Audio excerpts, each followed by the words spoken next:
Fellowship, उसी से मैंने ये ड्राइव किया है। जे मीन्स जस्ट। अगर कोई दुनिया में आप काम करेंगे, अगर उससे इनजस्टिस होगा, वो कभी भी किसी भी कानून में मान्य नहीं होगा, वो इलीगल ही होगा। तो जस्टिस लॉ का डेरिवेटिव है।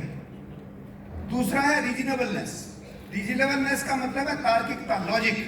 और यहाँ लॉजिक में लॉ और साइंस दोनों मर्ज करते हैं। साइंस भी पूरा का पूरा किस पे बेस है? लॉजिक पे बेस है। और लॉ भी किस चीज पे बेस है? लॉजिक पे बेस है। मैं अगर बिल्कुल देहाती भाषा में कहूं कि जब हम ये कहते हैं कि ये तो आदमी बकवास कर रहा है, तो वो क्या है? बकवास क्या है? इलॉजिकल है। और कोई आदमी ये नहीं चाहेगा कि वो इलॉजिकल हो।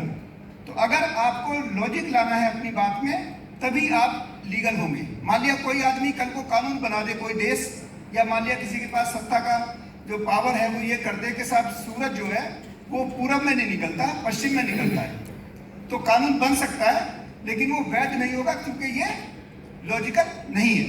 तो लॉजिक जो है वो कानून की बिल्कुल बेसिक प्रिंसिपल है। और तीसरा है फेयरनेस।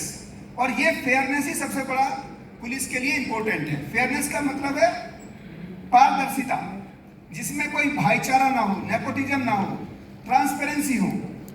और यहाँ पे जो हमारे लिए जरूरी है फोरेंसिक के लिए, वो है प्रोसीजरल ट्रांसपेरेंसी, प्रोसीजरल फेयरनेस।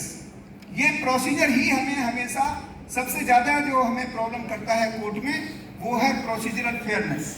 तो ये कानून की आवश्यकता है, ये हमारी चॉइस नहीं है कि आप फेयरनेस रखें। जो अभी कहा गया कि साहब हमसे डीएनए उठाने में गलती हो जाती है, या कहीं अगर वो गलती होगी तो वो अक्षम है, फिर वो इलीगल हो जाएगा। इस बात को हमें ध्यान देना है। इसलिए जितना हमारा सब्सटेंस जरूरी है, उतना ही हमारा प्रोसीजर भी जरूरी है। ये बात को हमें भूलना नहीं है। तो ये कानून की एक बिल्कुल देहाती आदमी भी इसको समझ सकता है। अब ये देखिए, ये जो हमारे महात्मा गांधी जी कोई एक माइक्रोस्कोप